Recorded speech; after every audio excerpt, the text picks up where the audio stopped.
حمزہ علی عباسی صاحب. سر کیسے ہیں آپ؟ السلام علیکم جی, thank you so much. Sir good to see you. Karachi میں ہاں جی کافی ٹائم سے ہم لوگ in touch. I wanted to come, لیکن کیونکہ میں اسلام آباد میں رہتا ہوں, آپ لوگ کراچی میں ہیں, تو اس لیے ذرا آنے میں جو ہے وہ دیر ہو گئی. آج آپ سے بات کریں گے سر آپ کے بک کے حوالے سے. بک کے پوائنٹرز میں نے بھی دیکھے, امپریسو بک. سر کیا آئیڈیا ہے آپ کا اس بک کی طرف آنے کا, کیسے انسپائر ہوئے آپ؟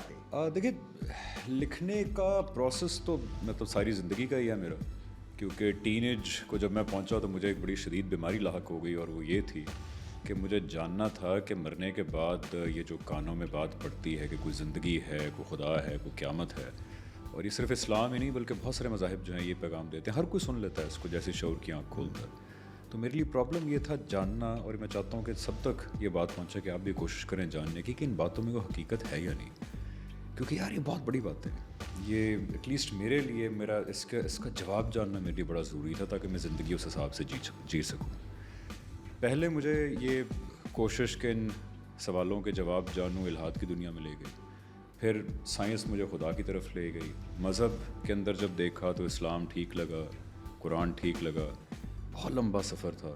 2018 میں اس سٹیج پہ پہنچا جب مجھے لگا کہ یار جو جوابات مجھے ملے ہیں, مجھے لگ رہا ہے کہ یہ بہت ٹھیک ہے. بار بار چیلنج کرنے کے باوجود جو ہے وہ جواب غلط نہیں ثابت ہو پا رہے تھے. تو تب میں نے پھر یہ بک لکھی.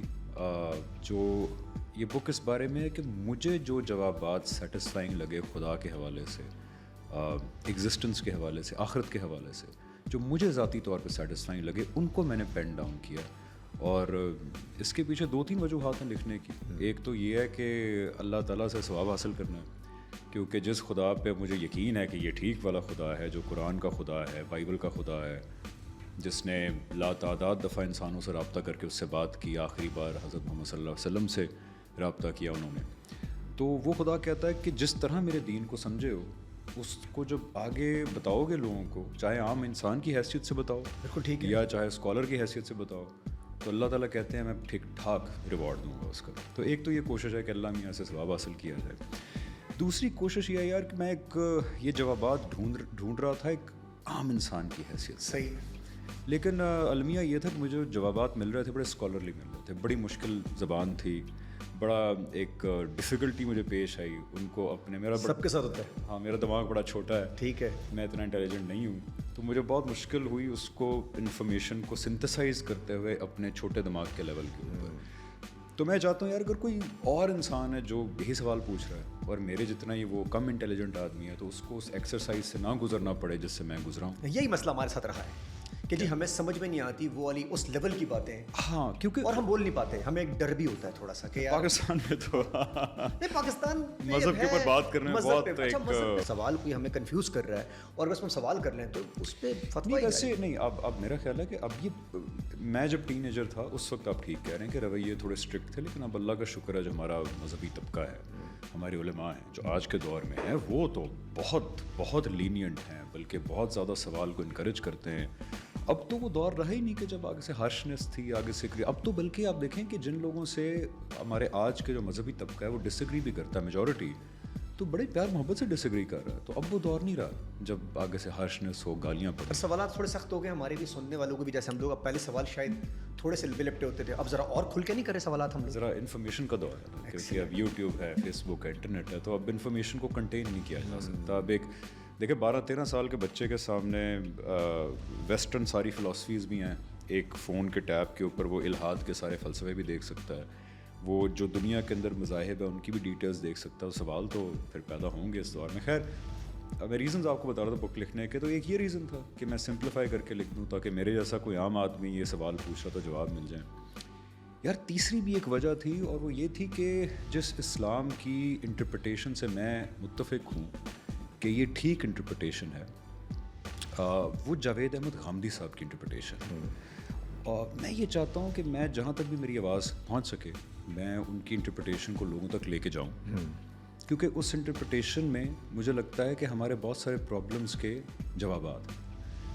جو کہ پاپولر انٹرپریٹیشن میں نہیں ہیں. فار ایگزامپل ہماری پاپولر انٹرپریٹیشن کہتی ہے, پاپولر انٹرپریٹیشن کہ خواتین فار ایگزامپل اول تو ان کو گھر سے باہر نکلنا نہیں چاہیے. صحیح ہے. اگر نکلیں بھی صحیح تو پورے کا پورا الف سے لے کے یہ تک, سر سے لے کے پاؤں تک ان کو چادر میں ہونا چاہیے. گاندھی صاحب جو ہے اس کے برعکس ہمیں یہ کہتے ہیں کہ نہیں،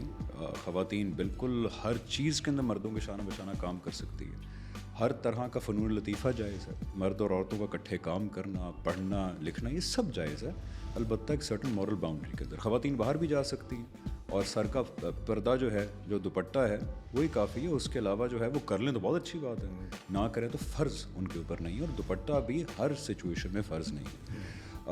اس لیے دیکھیں ہمارا بہت بڑا طبقہ ایک بڑی کانٹرڈکشن میں جی رہا ہے۔ ہم کہتے ہیں کہ اسلام کے اندر میڈیا حرام ہے، لیکن ہمارے میڈیا چینلز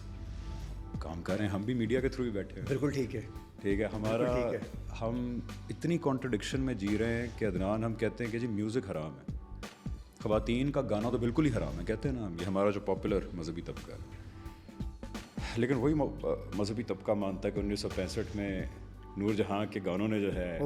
ہمارے سولجرز کے دل میں ایسا جوش جگایا کہ ہم جیت گئے رائے حق کے شہیدوں۔ تو ہم پاپولر انٹرپریٹیشنز میں بہت ساری کانٹرڈکشنز ہیں جس کے اندر ہم جی رہے ہیں۔ گاندھی صاحب کی جو انٹرپریٹیشن ہے اس میں ان ساری چیزوں کا جواب ہے، اور یہ میں یہاں کلیئر کرتا چلوں کہ گاندھی صاحب نے اس کو دین کو انٹرپریٹ اس لیے نہیں کیا کہ کانٹرڈکشنز کو دور کیا جائے، ٹھیک ہے، انہوں نے کہا کہ جی میں قرآن میں، حدیث میں، سنت میں وہ دیکھ رہا ہوں جو میں بیان کر رہا ہوں، وہ میں بے کم و کاست بیان کر رہا ہوں جو میں دیکھ رہا ہوں۔ اس کا ایک بائی پروڈکٹ یہ ہے کہ ہمارے بہت ساری کانٹرڈکشنز سالو ہو رہی ہیں، تو اس لیے اس انٹرپریٹیشن کو میں لوگوں میں لے کے جانا چاہتا ہوں، اور اس انٹرپریٹیشن کے بارے میں بہت ساری لوگوں میں مس انڈرسٹینڈنگس پائی جاتی ہیں۔ جاوید احمد گاندھی صاحب کو آپ کو پتا ہے ملک چھوڑنا پڑا، تو ان کی جو دین کے بارے میں تعبیر ہے اس کے بارے میں بہت مس انڈرسٹینڈنگز، اور میں جہاں تک ہو سکے ایک عام آدمی کی حیثیت سے، میں ان کا کوئی اسکالرلی اسٹوڈنٹ بھی نہیں ہوں، میں ایک عام انسان ہوں جس کو ان کی طرف سے بہت سارے جوابات ملے، تو میں اپنا رول پلے کرنا چاہتا ہوں کہ اس انٹرپریٹیشن سے متعلق جتنی بھی غلط فہمی ہیں ان کو میں اپنے جو بھی سوچ ہے اس کے مطابق ایڈریس کر سکوں۔ بہت سارے لوگ گاندھی صاحب سے بھی اختلاف کر رہے ہوتے ہیں، آپ کے مینٹور بھی ہیں، کہیں نہ کہیں مینٹور تو آپ کہیں گے ان کو، ٹیچر کہہ دیں گے، کیا کہیں گے؟ ٹیچر کہیں گے، ٹھیک ہے۔ تو آپ یہ دیکھیں کہ بہت سارے لوگ کہتے ہیں جی گاندھی صاحب کی جو فلاسفی ہے، فار ایگزامپل آپ نے کہا دوپٹہ نہیں پہنے تو ٹھیک ہے، بہت سارے لوگ کہتے ہیں کہ جی اسلام میں ہے کہ بال چھپے ہونے چاہیے، تو یہ جو کانفلکٹ ہے کہ کہیں نہ کہیں کیسے پھر اس کو ہم وہ کریں گے؟ ماڈرن اسلام والی سچویشن تو نہیں آ گئی ہے کہیں؟ لیکن نا اس کے اندر جو ایک تو ریکویسٹ ہے کہ جو لوگ بھی گاندھی صاحب پہ تنقید کرتے ہیں ان سے گزارش یہ ہے کہ وہ پہلے یہ پوری طرح دیکھ لیں کہ گاندھی صاحب جو کہہ رہے ہیں وہ کیا کہہ رہے ہیں، یعنی کہ وہ کوئی ریزننگ تو پریزنٹ کرتے ہوں گے۔ For example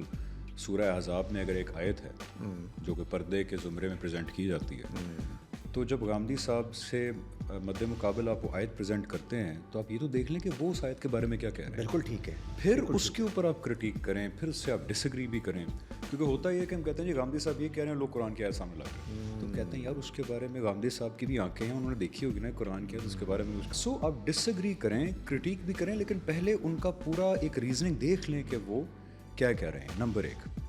and you are free to disagree. Number دو، ایک چیز جو مجھے گاندھی صاحب کے ہاں یا اس اسکول آف تھاٹ کے ہاں اچھی لگتی ہے وہ یہ اچھی لگتی ہے کہ یہ اسکول آف تھاٹ کہتا ہے کہ جی